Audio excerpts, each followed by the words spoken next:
السلام علیکم ورحمۃ اللہ وبرکاتہ۔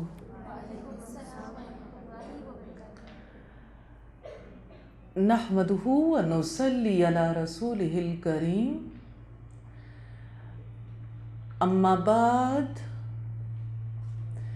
فاعوذ باللہ من الشیطان الرجیم، بسم اللہ الرحمن الرحیم۔ رب اشرح لی صدری ویسر لی امری واحلل عقدۃ من لسانی یفقہوا قولی۔ تو یہ کتاب ہے جس میں ہمارے لیے رہنمائی ہے کہ ہم اپنی زندگی کو کیسے بتائیں۔ ہماری زندگی صرف مادی زندگی نہیں ہے کہ ہم کھا لیں پی لیں جی لیں اور جیون بس کھانے پینے کا نام ہو۔ ہماری زندگی ایک طرف اگر مادی ہے تو ہمارا جسم سبھی کچھ نہیں ہے، جسم کے ساتھ ہماری عقل اور ہماری روح یہ اس سے زیادہ بڑی حقیقت ہے۔ اس وجہ سے کہ اللہ پاک نے فرمایا وَنَفَخْتُ فِيهِ مِن رُوحِي، میں نے اس میں اپنی روح پھونکی ہے۔ سوچیں، انسان کے بارے میں اللہ نے فرمایا کہ میں نے اس میں اپنی روح پھونکی ہے۔ تو انسان کی عزت، انسان کا یہ شرف ہے کہ اللہ پاک نے اسے دوسری تمام مخلوقات سے مختلف بنایا۔ اس لیے انسان کی مادی ضروریات کو پورا کرنے کے لیے تو اللہ پاک نے زمین ہی سے انتظام کر دیے۔ آپ جو پھل کھاتے ہیں، گوشت، سبزیاں، دالیں، اجناس، جو کچھ بھی کھاتے ہیں سب کچھ زمین سے ملتا ہے، لیکن اس روح کے لیے ہدایات آسمان سے آئی ہیں۔ تو یہ آسمانی ہدایات ہیں۔ اس کے بارے میں رب العزت نے فرمایا زبان اس کی عربی ہے، لیکن اس وجہ سے لعلکم تعقلون، تاکہ تم سمجھو۔ تو اللہ رب العزت سے دعا ہے ہمیں اس کا فہم نصیب کر دیں، ہمیں اس کی سمجھ نصیب کر دیں، اور اس قرآن کو سمجھنے کے لیے ہمیں جو طریقہ اختیار کرنے کی ضرورت ہے، یا اللہ تو ہمارے دلوں کو کھول دے، یا اللہ تو ہمارے لیے ہر وہ طریقہ مقدر کر دے۔ آیت نمبر 3 ہے، یہیں سے اس واقعے کا آغاز ہوتا ہے۔ نحن نقص علیک احسن القصص بما اوحینا الیک ھذا القرآن وان کنت من قبلہ لمن الغافلین۔ ہم ایک بہترین قصہ آپ سے بیان کرتے ہیں اس قرآن کی بدولت جس کو ہم نے آپ کی طرف وحی کیا ہے، اور اس سے پہلے یقیناً آپ بے خبروں میں سے تھے۔ اس آیت میں دیکھیے گا، پہلی بات نحن نقص علیک، ایک ہی بات ہے اور بعد میں ساری حقیقت واضح کر دی۔ ہم آپ سے بہترین قصہ بیان کرتے ہیں، یعنی یہ گھڑا ہوا نہیں ہے، یہ کسی انسان کی بات نہیں ہے، یہ کسی دوسری مخلوق کی بھی بات نہیں ہے، یہ تو رب کی جانب سے حقیقت کو کھولا گیا ہے۔ اور حقیقت کیا ہے؟ احسن القصص، بہترین قصہ ہے جس کو ہم نے آپ سے بیان کیا ہے۔ بما اوحینا الیک ھذا القرآن، یہ دوسری بات ہے جس کو ہم نے آپ کی طرف، اس قرآن کی بدولت جس کو ہم نے آپ کی طرف وحی کیا ہے، یعنی یہ قصہ آپ کی طرف قرآن حکیم کے توسط سے آیا ہے کہ آپ اس قرآن، یہ ریفرنس بہت بڑا ہے کہ یہ اللہ کا کلام ہے جس کے توسط سے یہ قصہ آپ کے سامنے واضح کیا جا رہا ہے۔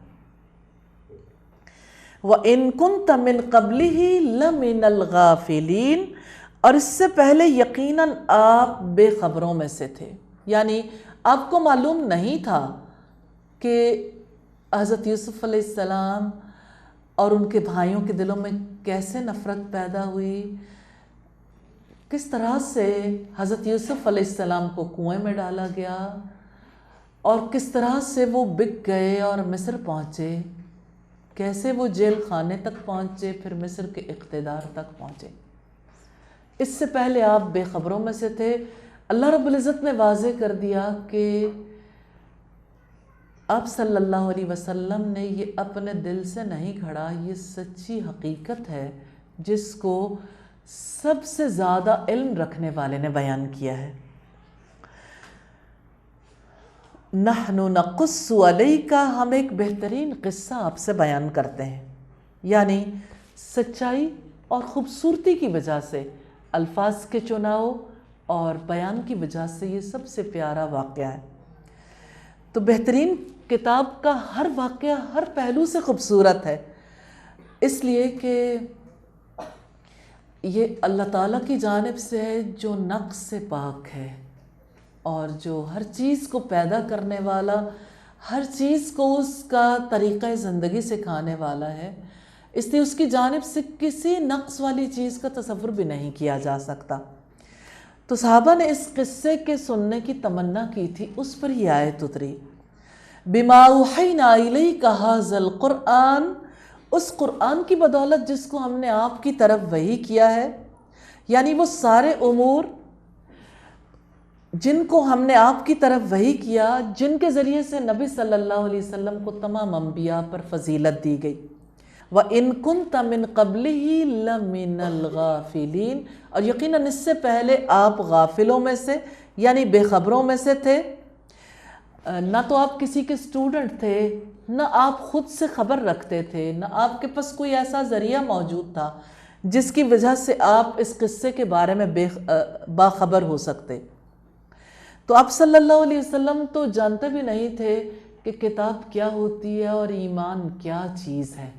یہ تو اللہ رب العزت کی عطا ہے۔ آپ صلی اللہ علیہ وسلم کو جتنے احکامات ملے، رسولوں کے واقعات ملے، شریعت کے معاملات کی وضاحت ملی، اصول معاشرت، آداب سیاست، سب آپ صلی اللہ علیہ وسلم نے اللہ رب العزت سے لیے۔ تو اس سے پہلے نبی صلی اللہ علیہ وسلم یوسف بن یعقوب بن ابراہیم بن اسحاق بن ابراہیم کو جانتے نہیں تھے۔ تو اس آیت میں قرآن حکیم کی ایک خوبی بیان کی گئی ہے، اس کے ہوتے ہوئے کسی دوسری خوبی کا بیان کی ضرورت نہیں رہ جاتی۔ ایک دفعہ سیدنا عمر رضی اللہ تعالیٰ عنہ رسول اللہ صلی اللہ علیہ وسلم کے پاس ایک کتاب لے کر حاضر ہوئے جو انہیں اہل کتاب سے مل گئی تھی۔ اسے پڑھ کر نبی صلی اللہ علیہ وسلم کو سنانے لگے۔ آپ سخت غصے میں آ گئے۔ آپ نے فرمایا، خطاب کے بیٹے، تم اس میں مصروف رہ کر گمراہ ہونا چاہتے ہو؟ سوچیں آج ہم اپنے بچوں کو اور خود کیا کچھ پڑھتے اور پڑھاتے ہیں جو گمراہی کے سوا کچھ نہیں۔ آپ نے اہل کتاب کی یعنی پچھلی کتابوں میں سے کوئی کتاب حضرت عمر کے ہاتھ میں دیکھی تھی اور وہ پڑھ کر سنانے لگے تھے، تو آپ صلی اللہ علیہ وسلم نے غصہ کیا تھا۔ اللہ کی قسم یاد رکھو، میں تمہارے پاس نہایت ہی چمکدار روشن قرآن لے کر آیا ہوں، خبردار اہل کتاب سے کچھ نہ پوچھو، ہو سکتا ہے کہ وہ صحیح بات بتائیں اور تم اسے نہ مانو، اور یہ بھی احتمال ہے کہ وہ تمہیں غلط بات بتائیں اور تم اسے مان لو۔ اللہ کی قسم آج موسیٰ علیہ السلام بھی زندہ ہوتے تو انہیں بھی میری پیروی کے بغیر کوئی چارہ کار نہیں تھا۔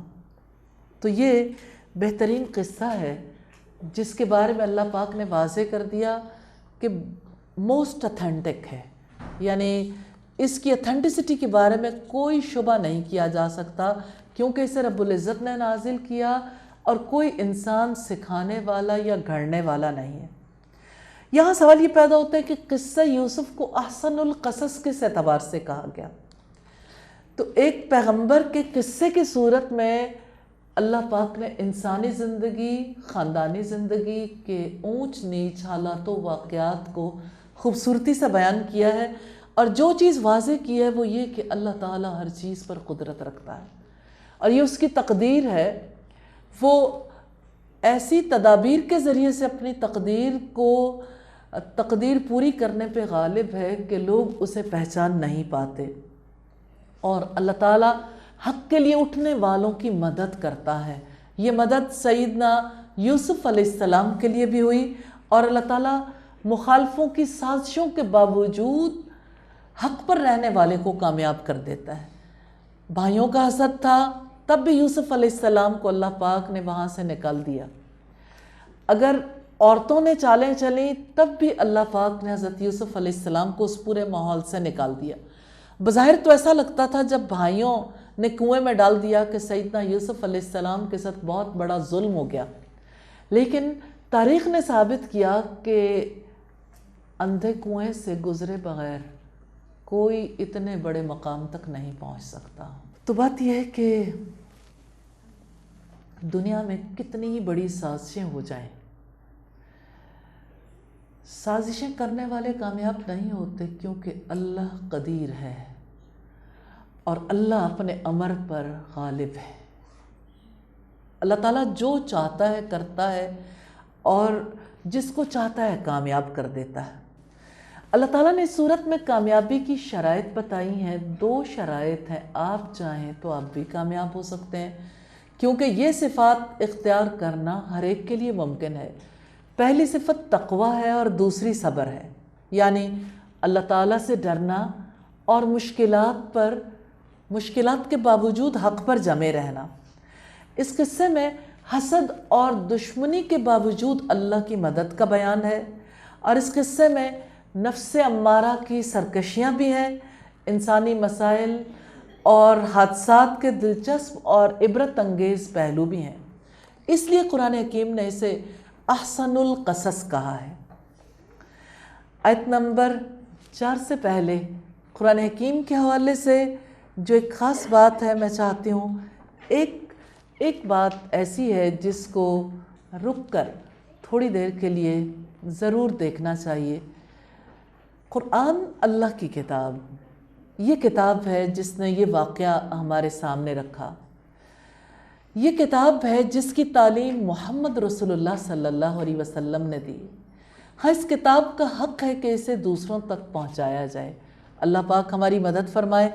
آیت نمبر 4 ہے، اِذْ قَالَ يُوسُفُ لِأَبِيهِ يَا أَبَتِ إِنِّي رَأَيْتُ أَحَدَ عَشَرَ كَوْكَبًا وَالشَّمْسَ وَالْقَمَرَ رَأَيْتُهُمْ لِي سَاجِدِينَ۔ جب یوسف نے اپنے باپ سے کہا، اے میرے ابا جان، بلا شبہ میں نے 11 ستاروں کو اور 1 سورج کو اور 1 چاند کو دیکھا ہے، میں نے انہیں دیکھا کہ مجھے وہ سجدہ کرنے والے ہیں۔ میں اس موڑ پر پہلی بات اس بات کو کھولنے سے پہلے جو آپ کے سامنے رکھنا چاہتی ہوں، وہ باپ اور بیٹے کا تعلق ہے۔ حقیقت یہ ہے کہ آج ہم اتنے مشکل دور سے گزر رہے ہیں جہاں نسلیں گمراہ ہو رہی ہیں، جہاں بچے بھی تنہا ہیں اور ماں باپ بھی تنہا ہیں۔ ابتدائی طور پر جب بچے کو ان کی ماں نہیں نصیب ہوتی، ماں کی مصروفیات ہیں، ماں جاب کرنے جاتی ہے، ماں بزنس کرتی ہے اور باپ اپنے کام پر جاتا ہے، اور بچے ملازموں اور سرونٹس کے حوالے کر دیے جاتے ہیں، یا بہت چھوٹی عمر میں نرسریز میں ڈال دیے جاتے ہیں، جہاں بچے کو ماں کی محبت کی ضرورت ہوتی ہے تو ماں کی محبت کی بجائے یعنی ایک آرٹیفیشل ماحول فراہم کیا جاتا ہے۔ دوسری طرف والد جو دنیا کمانے میں مصروف ہوتے ہیں، آج کا والد یہ سوچتا تک نہیں ہے کہ بچے کی تربیت میں میری بھی کوئی ذمہ داری ہے۔ ہر ایک کے ذہن میں یہ ہے کہ یہ کام ماں نے کرنا ہے۔ ماں یہ سمجھتی ہے کہ میں ایک طرف کمانے جاؤں، دوسری طرف گھر سنبھالوں، تیسری طرف بچے پیدا کروں، ان کی پرورش کے لیے چوتھی طرف کام کروں، اور 5ویں یہ کہ انہیں سب کچھ سکھاؤں۔ یہ اکیلے میرے بس کی بات نہیں، اس لیے ٹیوٹر، اسکول اس بارے میں میری ہیلپ کرے۔ وہ بچہ اسکول پہنچا دیا جاتا ہے، باپ کی شفقت سے، اس کی رہنمائی سے، ماں کی ممتا اور ماں کی تربیت سے محروم ہو کر جب وہ اسکول پہنچتا ہے تو اسکول گھر والوں کو بلیم کر کے فارغ ہو جاتا ہے کہ گھر والے ماں اور باپ توجہ نہیں دے پا رہے، اور ماں اور باپ کی وہ تربیت نہیں ہے کہ وہ اپنے بچے کو سب کچھ سکھا پائیں۔ تو یوں اسکول اور گھر کے درمیان، گھر والوں کے درمیان ایک جنگ جاری ہو جاتی ہے۔ مہینے کے بعد ایک پیرنٹ ٹیچر میٹنگ ہو جائے تو اس میٹنگ کو کافی سمجھ لیا جاتا ہے کہ بچے کی تربیت اچھی ہو جائے گی۔ مجھے یوں لگتا ہے کہ شاید ایس او ایس ویلیج میں جو یعنی ایک آرٹیفیشل ارینجمنٹ کیا گیا یتیم خانوں کے اندر، ماؤں کی ڈیوٹی لگائی گئی کہ بچوں کی حفاظت کرنی ہے اور ایک فیملی بن کے رہنا ہے، شاید آج کے گھرانوں سے زیادہ وہ انتظام بھی نسبتاً بہتر ہے۔ کہاں کم از کم کوئی ماں ان کے لیے مقرر تو ہے، کوئی تو انہیں لک آفٹر کرنے والا ہے، اگرچہ اس کے نتائج بھی سب کے سامنے ہی ہیں۔ دو طرف جب یعنی بچے کے ساتھ یہ معاملہ ہوتا ہے، تیسری طرف سوسائٹی بھی اپنا کردار ادا کرنے کے لیے تیار نہیں۔ جب باپ بچے کو وقت نہیں دے گا، جب باپ اور بچے کی دوستی نہیں ہوگی تو بچہ شیئر کیسے کرے گا؟ آج کتنا مشکل ہے بچوں کے لیے کہ وہ اپنے خوابوں کو اپنے والد کے ساتھ شیئر کریں۔ ماں کے ساتھ پھر بھی کچھ نہ کچھ شیئرنگ ہو جاتی ہے، لیکن باپ کے ساتھ شیئرنگ مشکل ہو گئی، حالانکہ باپ کا بڑا رول ہے بچے کی تربیت میں۔ اور سچی بات یہ ہے کہ یہ تربیت اکیلے عورت نہیں کر سکتی۔ اور یہ بات بھی آپ سے کہنا چاہتی ہوں کہ خوابوں کا زندگی سے بڑا گہرا تعلق ہوتا ہے، اور خوابوں کی وجہ سے زیادہ اچھی رہنمائی ہو سکتی ہے۔ اور نبی صلی اللہ علیہ وسلم کے طریقہ کار کو دیکھیں تو آپ صلی اللہ علیہ وسلم اپنے بچوں کے لیے تو شفیق باپ تھے ہی، لیکن ساری انسانیت کے لیے جو رحیم اور شفیق تھے، وہ فجر کی نماز کے بعد سارے صحابہ کرام سے خواب سنا کرتے تھے۔ آج رات کس نے کیا خواب دیکھا پھر اس کی تعبیر بھی دیتے تھے، اور یہ پتہ چل جاتا تھا کہ کس کا ذہنی رجحان کیا ہو رہا ہے اور کس پر اللہ کی رحمت زیادہ ہو رہی ہے۔ جیسے حضرت عمر نے دیکھا تھا دودھ کو، تو آپ نے اس کی تعبیر دین دی، اور اسی طرح سے جیسے خواب میں کتنے ہی صحابہ کرام نے اذان کے الفاظ سنے تھے تو آپ صلی اللہ علیہ وسلم نے اسی کو جاری کر دیا، الحمدللہ۔ تو یہاں رک کے یہ بھی دیکھنے کی ضرورت ہے کہ والد کو اپنے بچے کے ساتھ کس طرح کا تعلق رکھنا چاہیے۔ رشتے سیکھنے سے آتے ہیں، رشتے بن جانے سے رشتے بنتے نہیں ہیں۔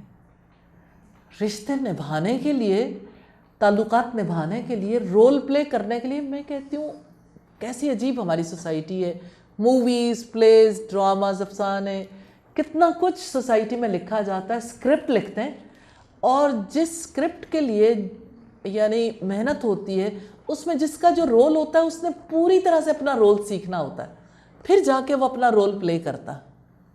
اب آپ یہ دیکھیے کہ ایک ڈرامہ کرنے والے کے لیے بھی رول کا سیکھنا ضروری ہے، ایون وہ اس کے لیے جیسچر بھی سیکھتا ہے، تاثرات دینے بھی، اور پھر یہ کہ الفاظ بھی، کہ مجھے کس موقع پر کیا بات کہنی ہے۔ آج کے والد کو اگر دیکھیں تو اسے پتہ ہی نہیں ہے کہ مجھے اپنے بچے سے کیسا سلوک کرنا ہے۔ اس کو یہی پتہ ہے کہ بچے کے ساتھ سب سے بڑی محبت یہ ہے کہ وہ جو کہے پورا کر دو۔ تو بچے کو باپ جب سب کچھ خرید کے دیتا ہے، اس کی ہر خواہش پوری کر دیتا ہے، تو اسے کیا بنا دیتا ہے؟ اور سرکش، خواہش پرست بنا دیتا ہے۔ تو یہ باپ کا بچے پہ احسان نہیں ہے، دشمنی ہے۔ یہ میں نے ضمناً آپ کے سامنے اس لیے بات رکھ دی کہ ہمیشہ واقعات سے ہی ہم سبق سیکھتے ہیں، اور یہاں پہ ہمیں ایک بچہ جو بہت صالح ہے اپنے صالح باپ سے اپنا خواب بیان کرتا نظر آ رہا ہے۔